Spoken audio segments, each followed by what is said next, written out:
bad blood. Bad blood, yeah. Here he is right now. We'll, We have a quorum. pledge allegiance. I pledge allegiance to the flag of the United States of America and to the republic for which it stands, one nation, under God, indivisible, with liberty and justice for all. Right here. Mr. Weidman is excused, and Mr. Warwick is also, I know he's mourning the loss of the Chicago Bears to Indiana. No, I'm not. I'm all in favor of it. We do not have any community here to comment tonight, so I'll look for an motion to approve the consent agenda. So move. Second. Questions or discussion? All in favor, say aye. Aye. Opposed, motion carried. We have administrative reports in our packet, so if you had questions on them, or the athletic director and gifted and talented reports, you could have posed them to them. Superintendent. I have nothing other than items that are already on the agenda. Okay. We do not have our Daniel, our student member tonight. I do not have anything. Policy committee has presented us with policies. We've been busy. So nothing to report other than those policies, right? Right, yeah, this is what we've been working on with our new representative. Yeah. Did you have anything timely that we need to hear about on the legislative area front? Oh, lots going on there. I'm sure everyone has heard that there's been a lawsuit filed. Now, I just got something today from Dan Ross-Miller. And a lawsuit was filed by a group of public education stakeholders in Eau Claire County Circuit Court challenging the constitutionality of Wisconsin's school funding system and alleging that the state has failed to adequately fund public schools. This is a lawsuit that has been discussed for some time but not revealed. The case, the Wisconsin PTA et al. Versus Wisconsin State Assembly et al., is being brought on behalf of 5 school districts: Adams Friendship, Beloit, Eau Claire, Green Bay, and Necedah. Joining them as plaintiffs are teachers' unions in Beloit, Eau Claire, Green Bay, and Necedah, as well as Wisconsin PTA and Wisconsin Public Education Network, and 8 individual parents, students, and teachers. The plaintiffs are being represented by attorneys from Law Forward. They are assisted by attorneys from WIAC. The defendants include the Wisconsin State Assembly, State Senate, legislative leadership, including the Assembly Speaker, Senate President, and Senate Majority Leader, the Joint Finance Committee, and each member of the Joint Finance Committee. These defendants are expected to be served with copies of the summons and complaint today and tomorrow. And it goes on. There's a lot of detail. You can see the whole thing online. It's over 100 pages, but we don't need to go into that. It is expected that the case will have a long timeline. The defendants have 45 days to respond to the lawsuit. A case such as this, which is complex, may take as long as 1.5 years before it is decided and a ruling is issued. The plaintiffs have expressed hope that a ruling might be issued in time to affect state budget deliberations that will begin in the spring of 2027. So a whole lot more to come on that. And It's going to be more than a year. That's going to be. pardon me? That's going to be more than a year. That case. That's going to go years, Yeah. and not 1 year. So that's it. We're just hope it's done before I die. And there'll be a lot of information on that. And there's just been a lot in the media lately. I gave Randy an article from the Press Gazette about the funding issues and the need for so many districts to have to go to referendum. The legislature is winding down on the state level. 21 bills have been sent to the governor. How many he will sign or veto, we don't know at this time. And today there was just information that the Senate Education Committee schedules public hearings on several bills that passed the Assembly. If those are approved, they may go to the governor as well. But time is running short, and we'll see where all that goes. There's a lot there, but probably not a lot that will actually become law. The governor, in his speech, if you listen to that, the state of the state, he was very supportive of kids and of education. So we'll see if there might be a special session that would deal with funding, particularly for the special education. As I mentioned in my update, hats off to the Wisconsin Heights School District for all the work that they did to get people around the state concerned about funding for special education, because it isn't turning out to be what the legislature said they would be providing.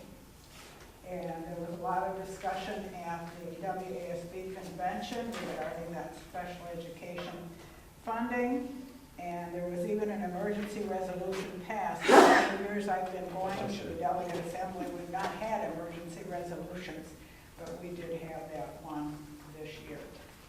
So I did give you an update as to what resolutions were passed and which ones failed. And I think my view is that we came out looking pretty well on all of that. And then I just wanted to mention, if anyone is interested, that Michigan is holding a sextortion awareness community event on March 18, and I have all the details here if you're interested. Michigan has dealt with a very challenging situation in this area, and they felt the need to bring in a presentation to address that. And everything I read and hear and see about this topic is very disturbing, so it's something that we all need to be aware of with our kids. And then the Global Advisory Education Committee that I serve on is providing an opportunity for teachers to teach in China for 2 weeks. And they get paid a salary, and all their expenses are paid. So it's a fantastic deal for any teacher who is interested in doing that. It's a STEAM program for grades 5 through 9. And these are partner schools that are working with our Global Advisory Council. So great opportunity there for some of our teachers. Okay, thank you.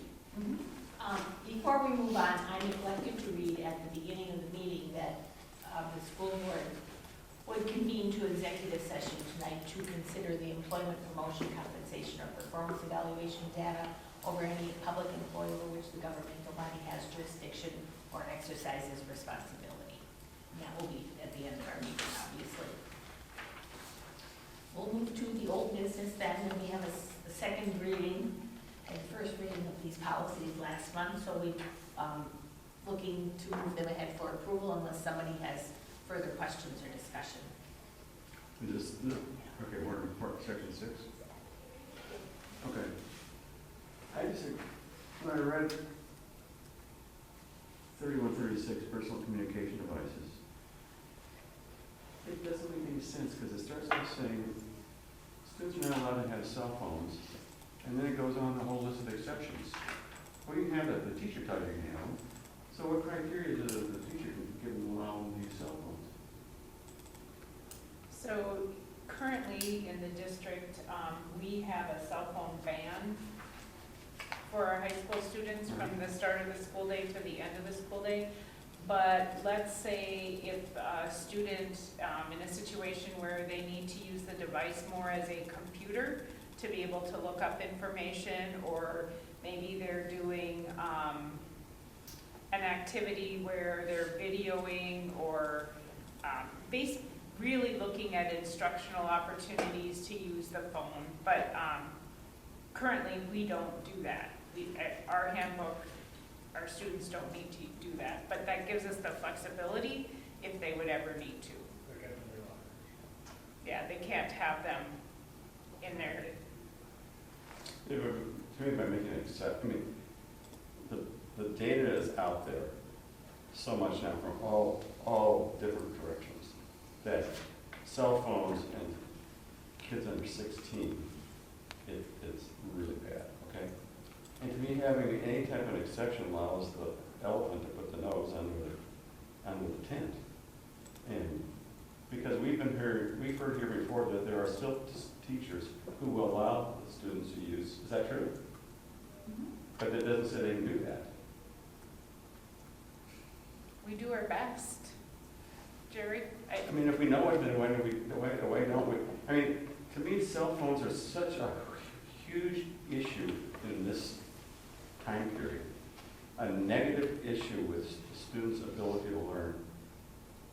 It prevents them from learning, it gets them into bad habits, and if we allow it, not to even mention the physiological things of how it affects the development of the brain, and I'll let the doctor talk about that.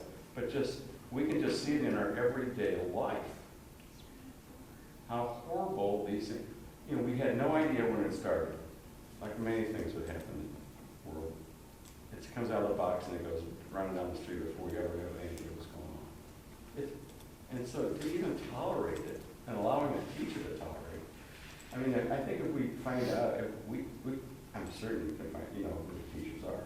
I think they should be reprimanded. They don't have the ability to take board policy and say, well, I'm going to make an exception in my classroom. There's no redeeming reason why any student should be able to use a cell phone in class. Well, they shouldn't need to use their cell phone to look things up, because don't they all have a computer, a Chromebook or whatever they have, which gives them the ability to look things up? I guess if they need to video, the school should provide them with the video equipment. But I agree with you, but I think at this time, going all the way and saying no cell phones on the premise at all is a step too far for our parents. What parent would say it's good for my kid to have a cell phone in class? Parents want their students to be able to communicate They don't have their with them. phones in class. Oh, why don't we all survive for decades without doing that? Just There wasn't school shootings 50 years ago. Yeah, and there's so how many we've had in Door County? Well, What is it good to call the parents say I'm being shot at? Jerry, the phones aren't in the class, and they're in the This is, locker. they can be I think, well, in my opinion, I think teachers and the administrators that are like boots on the ground are the best ones to develop the policies. This is our policy, they can't have them in class. Right, And the teachers are making exceptions to that. right. I think And it doesn't say they can. I like people doing the work to tell us what they want to, and how to best instruct children in the year So- 2025. So what happens if the majority of the teachers say they don't want them in class? I think they will bring their concerns to the principal, who will then bring it to the superintendent, who can then bring it to us as the board to discuss. But this doesn't seem to be a huge issue right now from the parents, the staff, or the teachers. It is nationally though. I realize, but not at this school. It doesn't seem to be a huge issue, at least at my house, or with the friends of my kids. They seem to do just fine. But we have to look out for the kids who don't have that parental control at home, whose parents are not concerned about it, and they're damaging themselves in our I institution. think this is an issue for, if it was that big of a deal, then the principals and the school administrator would have developed or recommended a change in the policy. I agree. We're not there every day on a daily basis.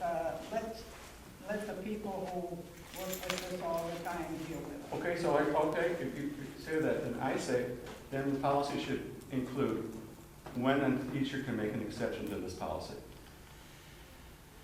Are you gonna be able to cover every I think- exception? Well, we expect them to keep every other policy. What's so different about this policy? They can't have liquor in class, right?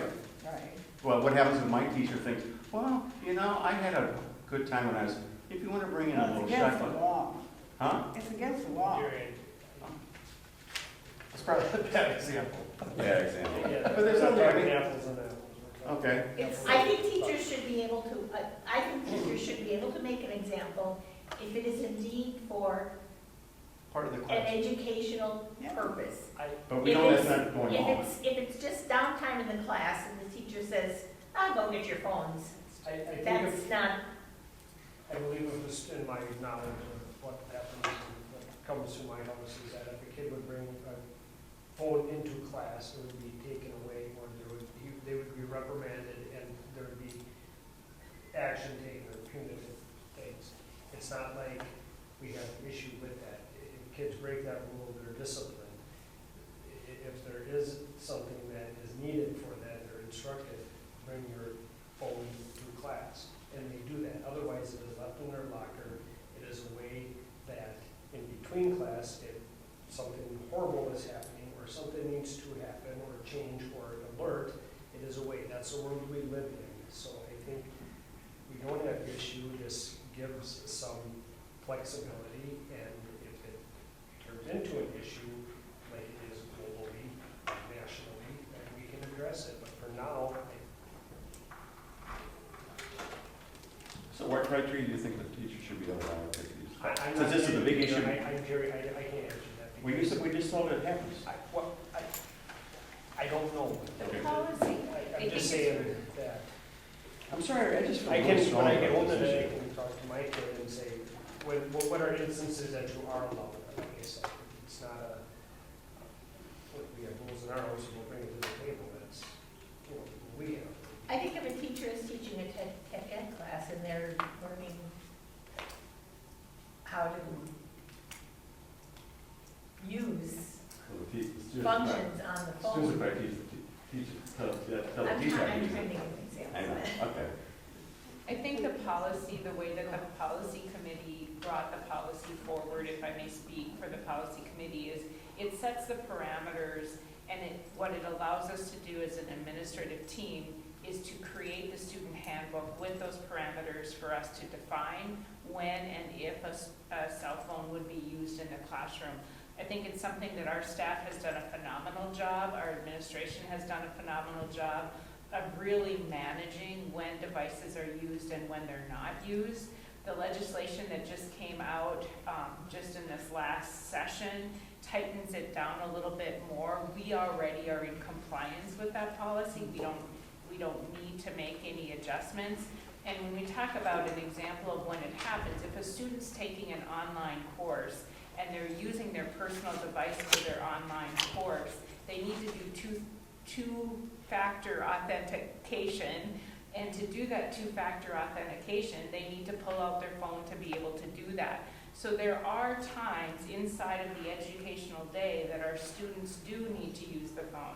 I strongly believe that our staff does not allow our students to scroll social media. Because I also want to reiterate, it's not the phone, it's the social media and the consumption of the content that's causing the problem. And that's what's really, really important for us as educators to distinguish and to help our students understand what is a good tool and what is a poor use of a tool. And then it's not the tool itself, but it's what we're doing on that tool. And that's where we need to spend more time in public education, is educating our students on the negative impacts of social media and what that can cause and how we need to be able to distinguish that. So I would move So we to have- approve the second reading of policies 1 through 23 as listed. Second. I don't have a point of discussion. My only suggestion was going to be that we someone wanted to send that policy back to the committee for additional work to make that motion, to remove that policy and send it back to the policy committee for additional work. But we have a motion on the floor And the second, and a second. yes, I second. Okay, all in favor say aye. Aye. Opposed? No. One nay.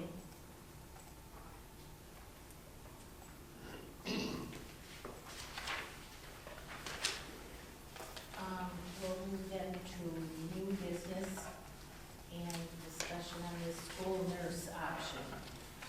Thank you. So last month, I notified the board that DCMC is no longer going to be offering that contracted services for the nurse. The board asked me to do a little research around what are our options in being able to fill that. So inside of your board packet, you have information. Currently, we have 63 care plans that are serving 54 students. When I looked at it, and I've spoken to 2 contracting services for a nurse, their wage is about $90 an hour. Negotiable, can probably get it down to 70, but when I talked to Gibraltar, who is in the same situation that we are, they've actually hired their nurse for about $56 an hour. And so my recommendation, based off of the information that I provided in the packet and doing a little bit of research, I would really like to see us try to post for a .5 position, have that be internally. I think it's going to be a little more cost effective than if I have to contract for services. It does put the burden of the hiring and the licensing and all of that on district responsibility, but hopefully what it would provide is the flexibility for the hours so that we're able to have the nurse during those critical times of over the lunch period, making sure, especially at the beginning of the year when we're doing all of our field trips, that we have those medical plans for them.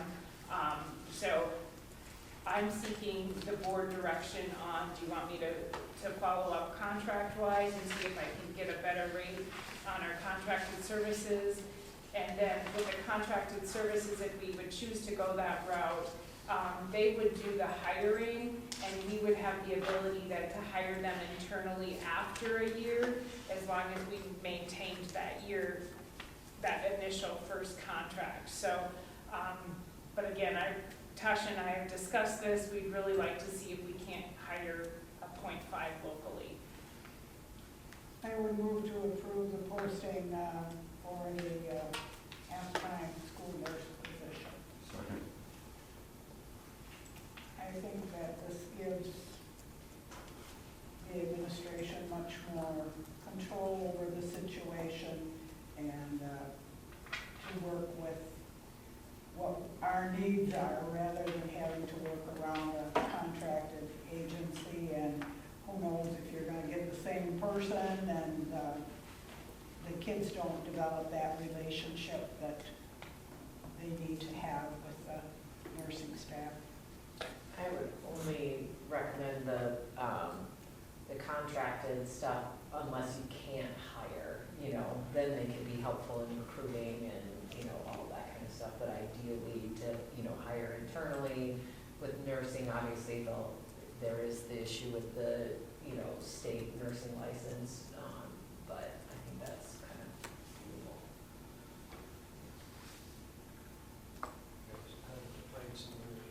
There was a motion, did we have a second? Yes. We had a second, there was a motion and a second to approve the posting of a half-time .5 nurse position. All in favor, say aye. Aye. Opposed? Motion carried. Then we have a school bus bid. So in the 26-27 budget in our long-range facility and transportation, we have the purchase of a school bus to replace one of our older school buses. Dan went out and secured bids. We're able to actually purchase a 2026 diesel bus for the 137,617. This one has been on the lot, and so he actually had ordered it for Sevastopol. a year ago, and then we transitioned to the van instead of the bus. So it's a brand-new bus, it hasn't been used, it saves us about $5,000 if we go with that one rather than a brand-new 2027. Dan and I have talked about it. We'd also looked at gas versus diesel, but the diesel is coming in cheaper than what the gas was. So we recommend that we would move forward with that purchase of 137,617. It's a Bluebird bus, right? Yeah, a Bluebird bus, diesel. And it's in the 26-27 budget. I make a motion to approve the purchase of the bus as presented. I'll second. Questions or discussion? My question is, Jeff, you may know this, but doesn't the diesel in this climate create more problems in the winter, starting in, that's why truckers keep their trucks going all night long. But they plug them in, and we have diesels at our work, and we have. Do we have Well, like- we had issues last year because somebody forgot to do something, We may have issues this year. but. Didn't Dan say in the Building and Grounds Committee that we were paying more for the diesel buses, but within so many years, they were all rusted out and they were rusted out and shot, so we paid a lot of money for the diesel.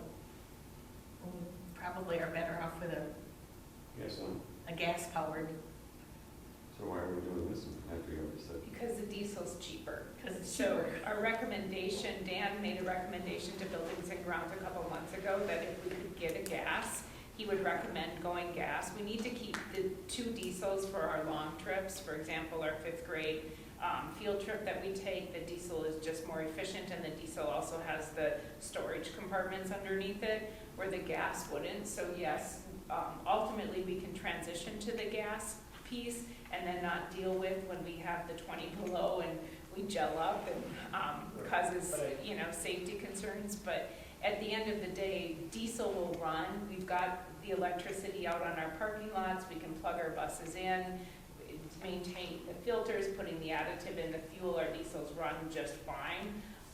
And if gas would be cheaper, I'd be recommending the gas one to you today. But because the diesel was cheaper, because it was sitting on the lot, we're getting a good deal on it. The piece that I do want to note is that they're projecting costs at $150, so our bus costs are going to continue to go up. So we've adjusted our long-range plan budget as we move forward because we have buses on the replacement cycle for the next couple of years to keep our fleet up to date. Any other questions or discussion? All in favor, say aye. Aye. Opposed? That motion is carried. Did we skip We skipped the the- gym panel, Jim Bennett? or is that all? No, we skipped the gym panels. Go back to the gym panels. Thank you. So if you've been in the high school gym, you'll notice on the backdrop, there's some significant tears in the vinyl, which has been in there for several years. And so Buildings and Grounds asked Dan to take a look at what a bid would cost. We got a bid. I'd like to recommend that we replace that just to keep it looking nice for our facility. It was not built into the budget, but we do have contingency inside of the Buildings and Grounds budget that will cover it. And that could hopefully, if approved, could be done over spring break. So move that we approve the high school gym panels. I'll second. Questions, discussion, all in favor, say aye. Aye. Opposed, motion carried. Scissor lift. So in the 25-26 budget, we purchased a line item for a scissors lift. We currently have a scissors lift. This is a little bit larger scissors lift that will allow us to get to all of our high places where our custodians are getting on ladders. So it's really about safety for our staff and our ability to be able to reach those high locations. The scissors lift that Dan would like to see us purchase is the GS 1932, as presented in your packet. I move we purchase the scissor lift as contained in our packet. There's a motion to approve purchase of the scissor lift. Is there a second? Second. questions or discussion? All in favor, say aye. Aye. Opposed? Or give us rides on. That's pretty sweet. Motion carried. We then have the phone system update. So tonight I would like to have our Director of Technology, Stephen, update you. As you are all aware, we have had some significant issues with our landlines over the last year and a half, if not prior to that. Wire call quality has always been an issue around here, and it's always been a finger pointing game between AT&T and our internal lines. They approached us end of June to try and move us onto a digital solution. That has been a struggle all year. We got moved to a solution that wasn't meant for us, and by the time we finally got on board and we got through working with the Office of the President, they have had so much expansion into our county they didn't have a fiber line to give us. So we're currently working through that. We've been kicking around for a while, potentially moving to a cloud-based solution with WebEx.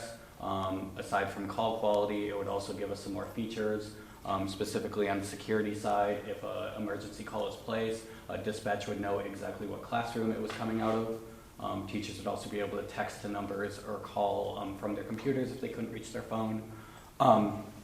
Looking to move to this, one, because it's the next upgrade for us, and two, because it would also allow us to break away from AT&T due to the constant issues we've been having with them. If you look at the table that's included in your packet, this is a little bit of a cost hit for this year, but I have that covered in tech contingency. But that would honestly, we would be saving money by about the third year when we do our next hardware refresh. Because we would no longer be on premises, that saves us easily $65,000 piece of hardware when we do our tech refresh. I've talked numerously with the Director of Technology at Algoma. They did this the previous summer. He said we have had absolutely no problems with it. My jaw was on the floor when I said, well, how long did it take you to port your phone lines over from AT&T to First Digital? His response was 15 minutes. Doing that with AT&T to itself took over a day and a half. Yes. Any questions? You mentioned something about the penalty for breaking our contract. Is that figured into cost savings? So I reached out to legal, and based off of the contract and the issues that we have, we believe we'll be able to break it without a cost. The big thing was the contractors we signed was back in June, and we still don't have that IP Flex thing installed. We signed the contract, and our salesman dropped off the face of the earth for 3 months. It was only when I reached out to say, hey, our phone lines are really bad, that I got a random support person that said, well, you guys are ready, we can switch you to this. And he pushed through that order, which was a small business plan, which only works with 6 phone lines. We have 13. That's what's causing the drop call issue. Yeah, it's been an ordeal at a glacial pace. And just to reiterate, if we're unable to break the contract, then we would delay for 2 years, because the agreement that we have signed was for 3 years, so we're 1 year in as of June. We'd have to wait another 2 years. My concern is that, I'll just give it, I was on a call today, and they're like, I can't hear you, do you have your phone to your ear? And I'm like, yep, I have my phone to my ear. Yep. You know, and I know my line, a couple of times when I've been talking to Lisa, my line is definitely impacted. Mm-hmm. And we had a call this week where an outside entity couldn't get in. So the documentation of those pieces, and like I said, legal today gave me feedback that they believe we'll be able to break it at not a cost. And before this ordeal too, we had the option to stay with AT&T and still move to WebEx calling. The issue with that is we would be paying more monthly to stay with AT&T, and also we would need to buy additional hardware in order to interface with AT&T's equipment, which would be about an extra $9,000. So it would be, if we can do a clean break, now is the time. So in the residential world, AT&T is putting fiber in all over town. Yep. And giving it to us for bargain prices. Yeah, and so the problem was when Office of the President got involved for AT&T, they began looking into moving us to this IP Flex, which requires a dedicated fiber line, and we thought we were going to be in the clear early December. Then we had on-site techs come out, start looking at it. then the people, the road crews started to say, well, they hit Door County and they just hit bedrock problems. They've run out of fiber lines and they need some 5-foot saw wheel to cut through everything. And then they told us the earliest that they would probably be able to run us a fiber line is May. So we've kind of been in a holding pattern until then. So you're looking for approval. Go ahead, just. My one question is just like security of anything cloud-based. Yes. As far as like in inclement weather and regarding like satellites and Yep. Wi-Fi, that's So all it'll covered. all be through internet, but truthfully, even if we didn't make any changes, we would then, as we move to IP Flex, we would still be dependent on AT&T's internet line.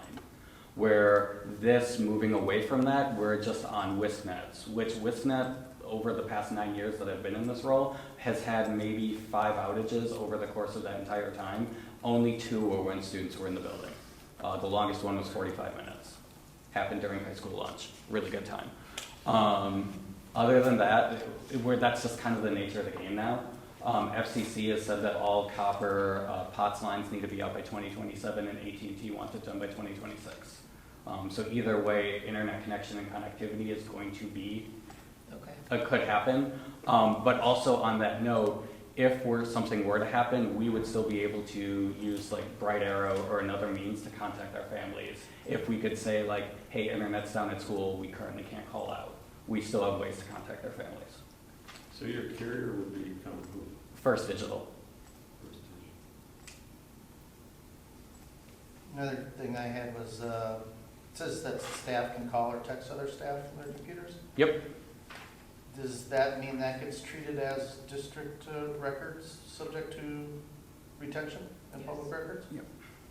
So then all staff would know that ahead of time, Oh, for sure. that anything that they Yep. say would be. And again, that would all be internal. Like I would see that more as like a, hey, I'm gonna text middle school like math that, hey, I'm sending a kid your way. Like I hope I wouldn't assume any high school or middle school or elementary staff use it as a, hey, what are we doing this weekend? Oh sort of my thing. God, did you see what Rita's wearing today?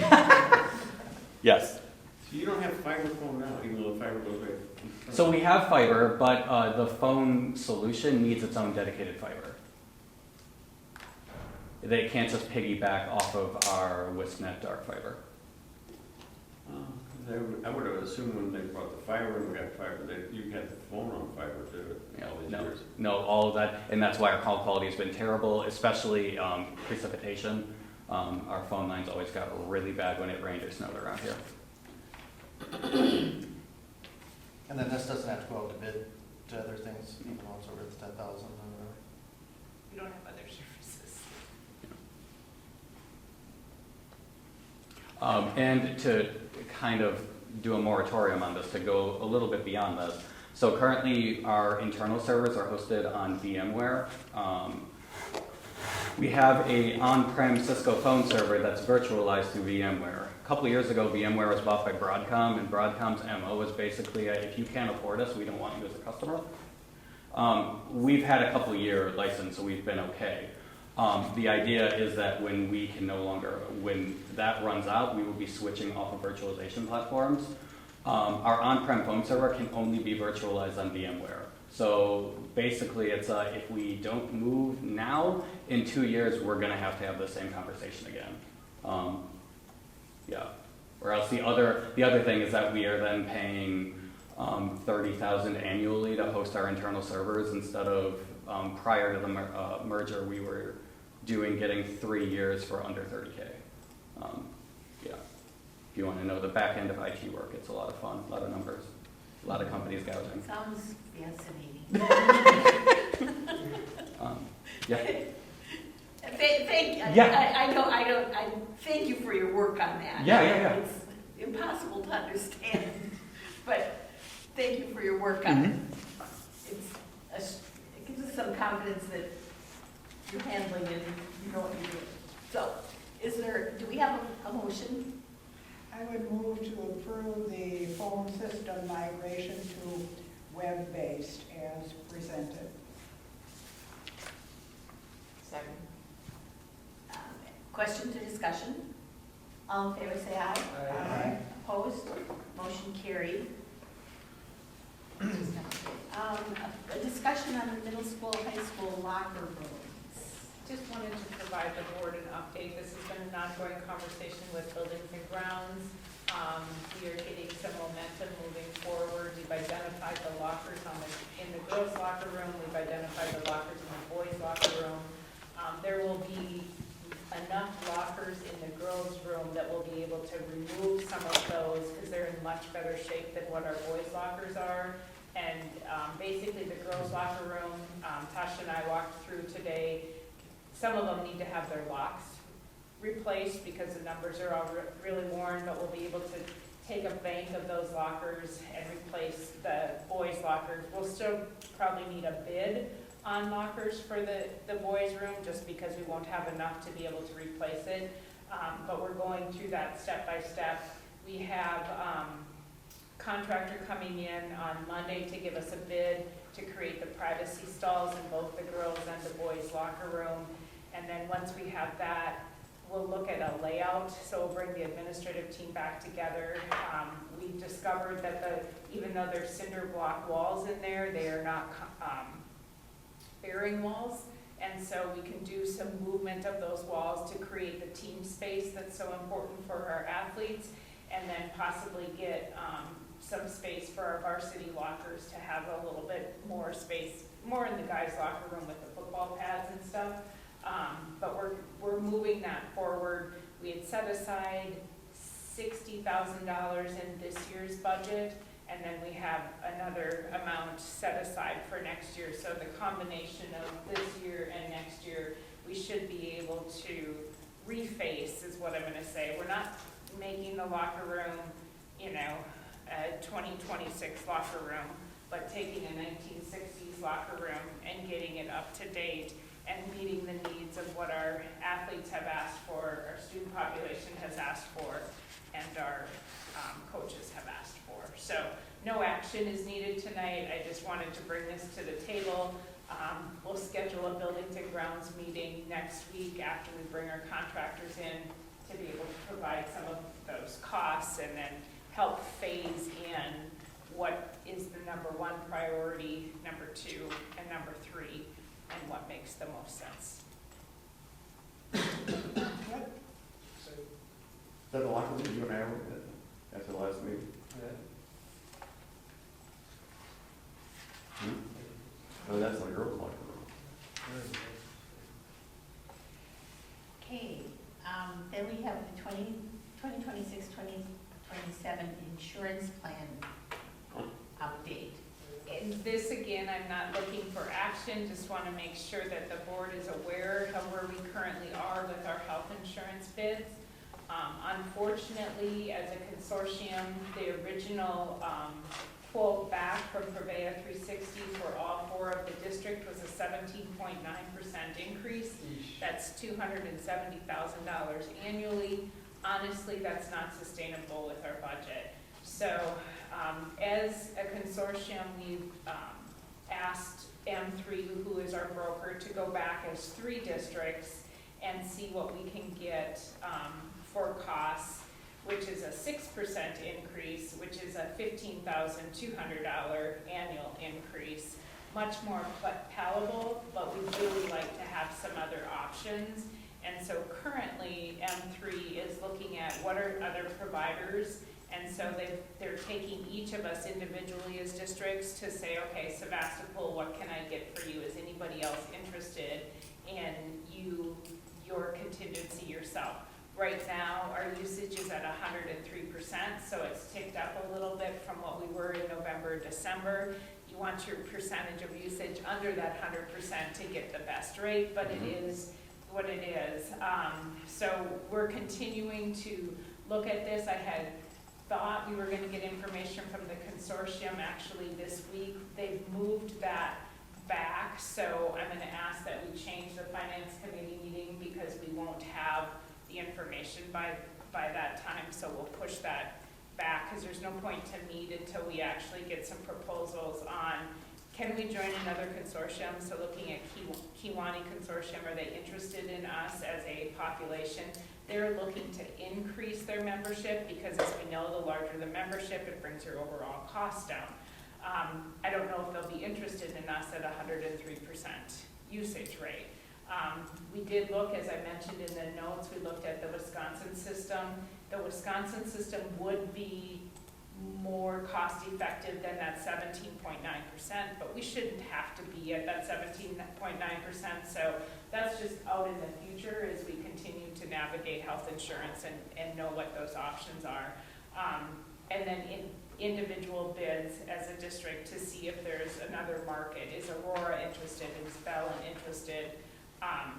You know, who can we get to bid on us? We're more optimistic than we were a couple of years ago, because our usage is down, but I'm not gonna promise and under-deliver. So right now, our best rate is that 6%, if all three districts would say they wanted to go to Purvey at 360. In this day and age, 6% is really good. Yeah, I was gonna say anything under 10, I was. Yeah. We've talked about self-funded before, and I think Jerry said that that's kind of crazy, that you You're not big enough. in trouble with that. So But are there businesses in town that self-fund through the hospital? No. Now, you could work, I don't know what the law is anymore, but if the three school districts got together, I don't know if it is self-funded. I only ask that because I heard Self-funded, through the grapevine that Gibraltar is talking self-funded. about self-funded. So we did look at self-funding, and we sought some proposals. So we cannot go out as a consortium and be self-funded as a big group. We would have to be, we could do our, what is it called, a captive? So that extra level of insurance, we could do that as a consortium, but individually, we would each have to have our own plans. So is that like where they only have catastrophic, the Right. district have catastrophic? Right, so we coverage? cover up to this part, and then we get a captive that covers the rest. And those rates were collectively all worse than the 17.9%, with the exception of one school who could possibly do it, but it was still a very high increase for them. So at this point, self-funding is not really an option either. I wasn't thinking of it because it sounds scary to me. It was just interesting that Gibraltar was. Yeah, but we did look at it. thinking about it. That's an option. They usually need more, It's a That's little more what it's than 100. like a shipyard is self-funded, like Caterpillar is self-funded. I mean, these are huge corporations with typically young, healthy workers. So the hospitals- And so, the hospital's self-funded. They went back to it, they went from self-funded and HSHS forces them to do it, and then they're sending them back to self-funded. The rule of thumb used to be you had to have 100 members as a Right, minimum. we are small. Then you get in all this stuff, you have to have the insurance for the insurance, and that gets really pricey too. Right. you also have to have cash flow. Yeah. Yes, so it's also a cash flow issue for us. That was the other major hang-up for our district particularly. Keep searching on the path you're on. Okay, well, we'll wait, Thank you. wait for more information on that. Then we have the athletic handbook update, addressing number of coaches for I don't have anything to add. sports. We don't have anything to add for that. If there are no questions or discussion, I'll look for a motion on that. I'll make a motion to approve the coaches handbook language change. Second. All in favor, say aye. Aye. Opposed, motion carried. Then we have, I guess we'll take these in groups under policy committee recommendations, the first and second readings of the technical corrections. Motion to approve. There's a motion to approve first and second reading of the technical corrections. Is there a second? Second. Questions or discussion? All in favor, say aye. Aye. Opposed, motion carried.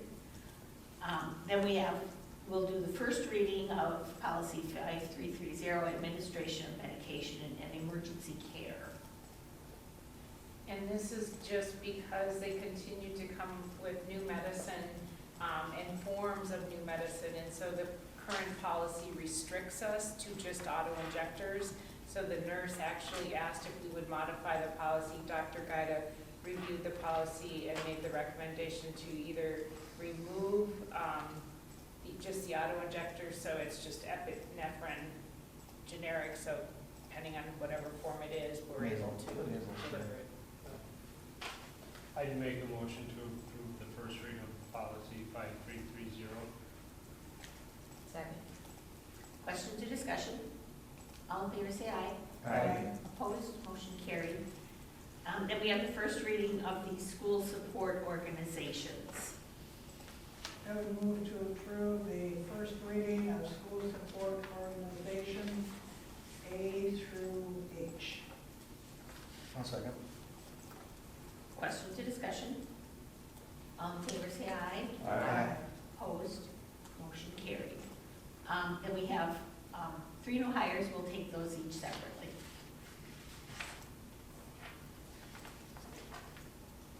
I'll make a motion to approve Max Hawkins as head varsity girls softball coach. Second. Questions or discussion? All in favor, say aye. Aye. Opposed, motion carried. I'd make a motion to approve Josh Sawyer as a softball supervisor. I'll second. Questions or discussion? All in favor, say aye. Aye. Opposed, motion carried. I make a motion to approve Michael Odine, assistant golf coach. Second. Questions or discussion? All in favor, say aye. Aye. Opposed, motion carried. That then concludes our regular business, and I look for a motion to convene to executive session. Move we convene to executive session. Second. Roll call vote. Aye. Aye. Aye. Aye. Aye. Aye. Motion carried at 5:52 PM. We'll take, Approve the superintendent goals for 26-27 as presented. Second. questions or discussion? All in favor, say aye. Aye. Opposed? Motion carried. Our next meeting is March 18th, 2026. We have also the finance committee on March 4. So I would ask that we move the finance committee from March 4th to March 11th to be able to provide you with the insurance information, because they've moved the consortium date back, so we won't have anything to provide you if we could move it to March 11th. At 6 p.m. That Yeah. does not work for me, that's FIFA night. Were you going to suggest meet and confer? Yes. Sue said that doesn't work for her. Okay, let me,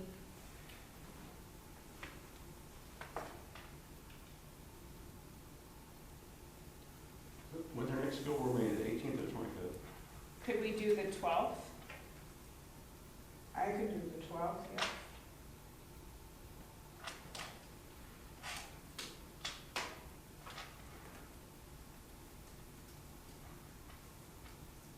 Lisa, next board meeting is the 18th or 25th? 18th. 18th.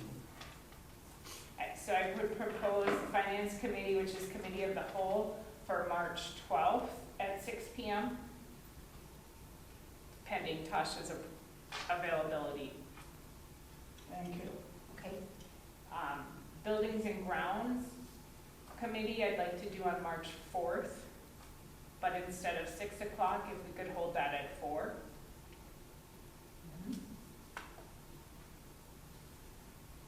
And then I would like to hold a meet and confer committee meeting in March prior to the March board meeting. So that brings the 18th. At like 5. For- They're 3:30 or something. So the Buildings and Grounds Committee is March 4th, that's Jeff, Lisa, and Mr. Weidman. Finance Committee is Committee of the Whole, that'll be at 6 o'clock on the 11th. Yeah. And then, 12. or, sorry, on the 12th. And then meet and confer, I don't have a date picked out. I was gonna look at our calendar. We could do the 17th.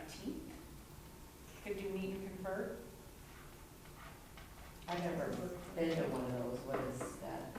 We haven't had a meet and confer. Meet and confer is really an opportunity for staff to come and share what's working really. We actually had, we didn't call it a meet and confer, but we had a staff meeting in January about insurance. And so this would be an opportunity for staff to come and share what's working well and what they would like to see addressed. I know that there's some conversation in our support staff about addressing salary and compensation and professional development. And this is a great opportunity as we look at that handbook update in April, once we know what our insurance packages are gonna be. So it's a great opportunity to do that, but I think that's, It's not as if, we don't make any decisions there, it's a listening session. Engaging conversation. We can ask Sure. questions and, but there's no decisions or Yeah. finality. It's a good, if you can make it, it's good to come and hear the conversation. Yeah, 3:30 is hard. So the 17th, meet and confer? works for me if it works for the rest of the board. That's right. Yeah, 3:30? yeah. It's something that I can walk in at like 4 or something. Okay. It's really informal. Yeah. So I'll get the message out to staff that we'll do a meet and confer on March 17th at 3:30. Thank you. With that, then, is there a motion to adjourn? Motion to adjourn. Second? Second? All in favor, say aye. Aye. Aye. All in favor, say aye. Aye. Aye, everybody. Okay, motion carried at 7:25 PM.